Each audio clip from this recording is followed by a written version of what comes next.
From the Chattahoochee Tech Studio, welcome to the Marietta Daily Journal Podcast. Today is Saturday, December 17th, and happy 86th birthday to Pope Francis. Mi piacerebbe innanzitutto che questo incontro ci aiuti a ricordare che abbiamo tutti bisogno gli uni degli altri.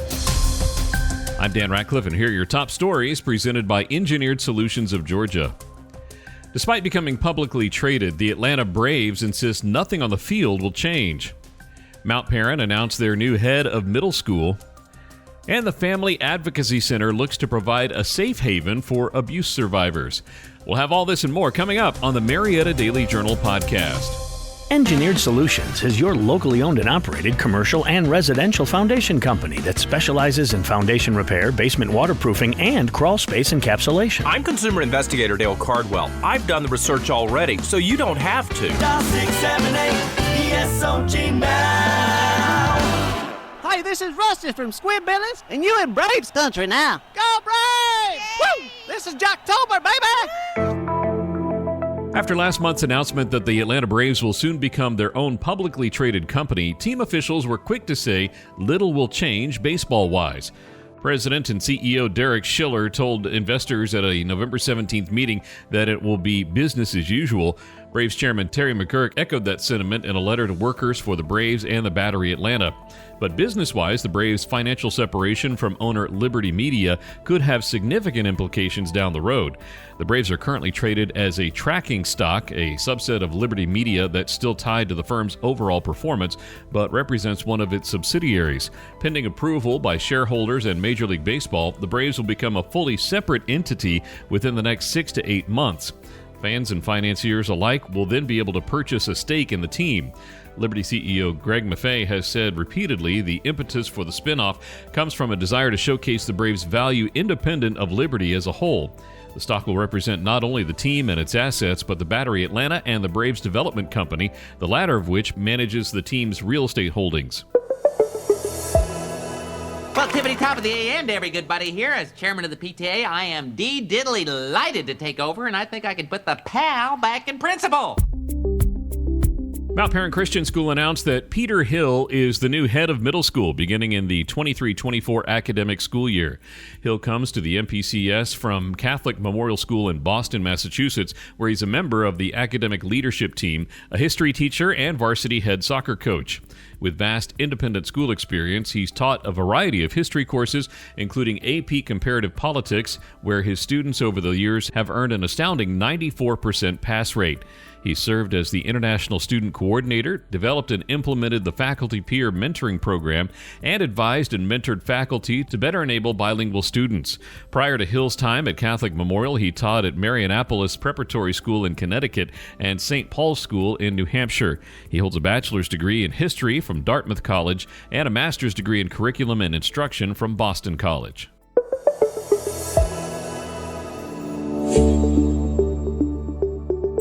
For Kim McCoy, head of the Cobb District Attorney's Victim and Witness Office, the long road toward the county getting its own Family Advocacy Center began 25 years ago. Way back in 1997, she and Jason Saliba, now Deputy Chief Assistant District Attorney, toured San Diego's own Center for Victims and thought, we've got to have this in Cobb County. The center isn't quite open for business. District Attorney Flynn Brody said he expects it to open in March or April of 2023. But when it does, the location on Fairground Street will be a hub for victims and survivors of abuse to get help and resources under a single roof. The center was partially funded with a $400,000 grant from the state and will be the first of its kind to open in Georgia.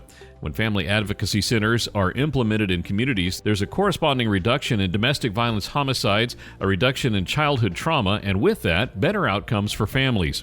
As part of that mission, the DA's office is partnering with several of Cobb's well-established nonprofits, such as Live Safe Resources, the Center for Family Resources, and Safe Path Children's Advocacy Center.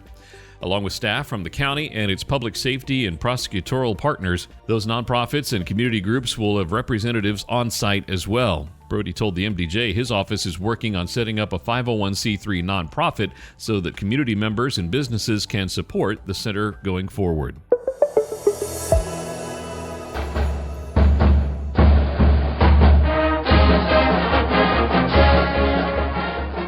Walton's Jeremy Heklinski wasted little time turning a breakout junior season into finding a place to play his college football.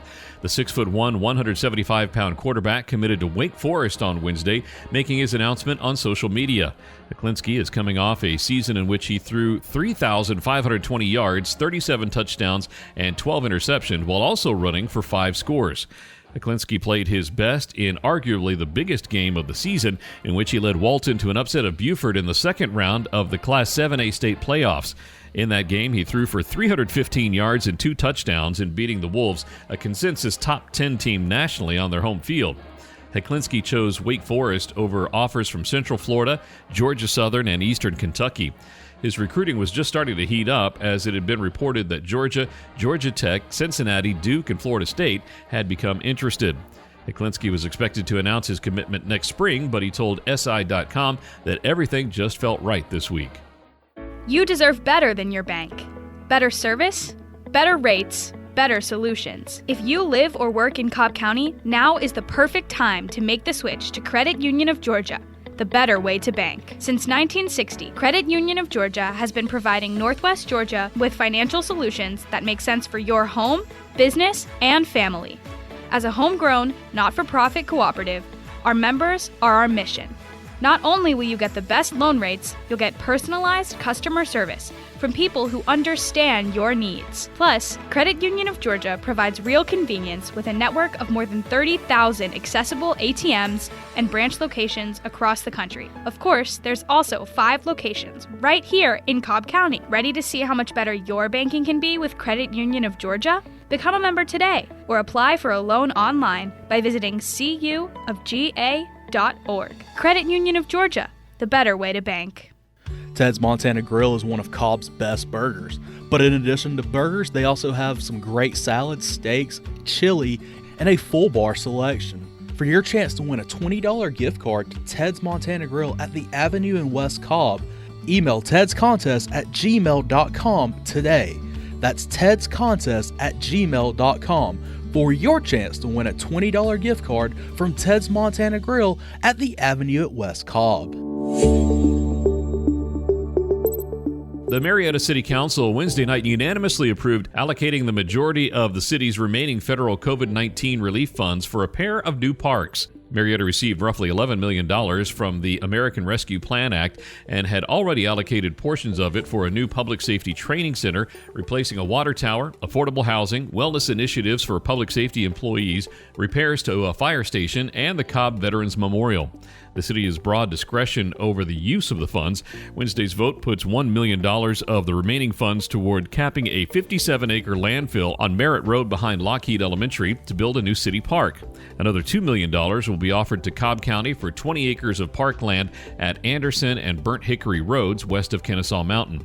In October, Marietta Mayor Steve Thunder Tumlin recommended the city consider purchasing the land off Burnt Hickory Road from the county, which includes Schmidt Pond, a catch-and-release fishing site. Marietta would then turn the land into a city park. At the council's committee meetings on November 29th, Tumlin again brought up the prospect that a future attempt to incorporate a city of Lost Mountain in West Cobb could mean Cobb would be forced to sell the Anderson Road land at a far cheaper price. Under state law, county parkland can be purchased by new cities at $100 per acre.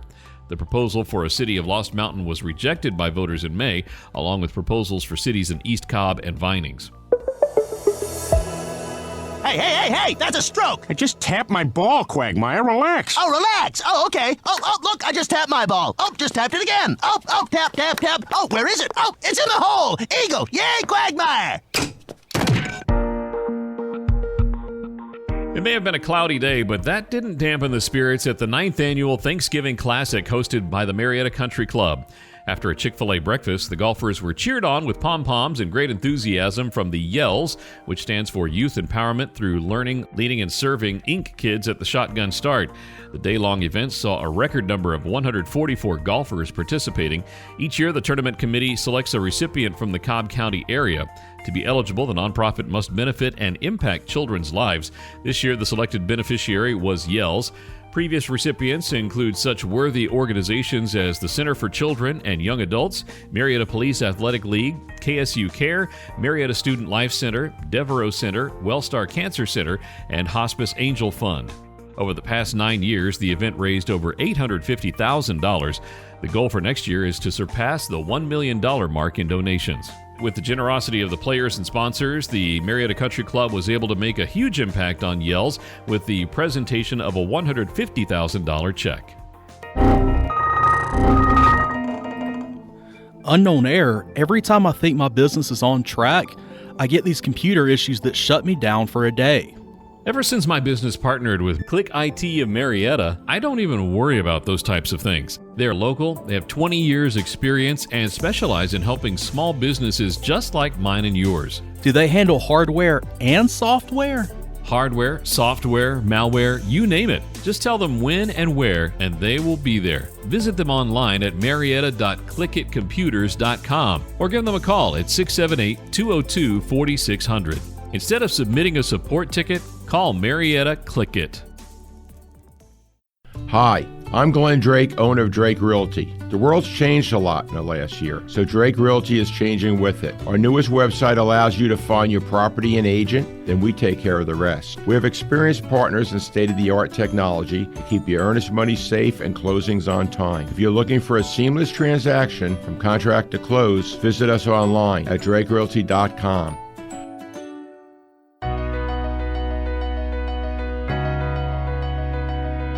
Thanks again for listening to today's Marietta Daily Journal Podcast. Did you know over 50% of Americans listen to podcasts weekly?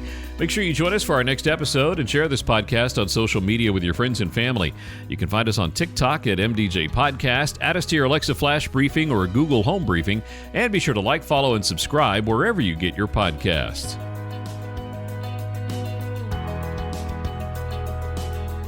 This podcast is a production of BG Ad Group. Darren Sutherland, Executive Director. Jacob Sutherland, Director. Matt Golden, News Director. Chen Ray Zhang, Director Producer. And Jason Gentarola, Audio Producer. All rights reserved.